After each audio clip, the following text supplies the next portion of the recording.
বিশ্বের সবচেয়ে দামি ফটোগ্রাফারকে দেখে নিন। এই ফটোগ্রাফারের ক্যামেরায় আপনার ছবি তোলা হলে লাখ টাকা নিয়ে টান পড়বে। এই ফটোগ্রাফার রাস্তায় শটান হয়ে দাঁড়িয়ে থাকেন, দিনে রাতে কোনো বিশ্রাম নেন না।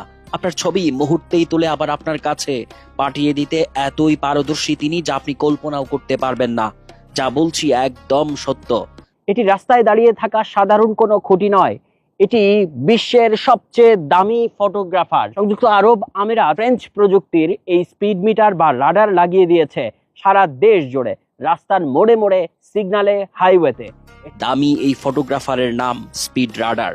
শুধু কি স্পিড, এই রাডারের লেন্সে গাড়ির ভেতর থেকে আপনাকে তুলে আনে, যেমন সিট বেল্ট পরেছেন কিনা, মোবাইলে কথা বলছেন কিনা, আরো বহু কাজে মুনশিয়ানা দেখাতে তার জুড়ি নেই। সংযুক্ত আরব আমিরাতের রাস্তায় রাস্তায় এমন স্পিড ক্যামেরা দেখলে সাবধান। তার ক্যামেরায় আপনি ধরা পড়া মানেই পকেট খালি।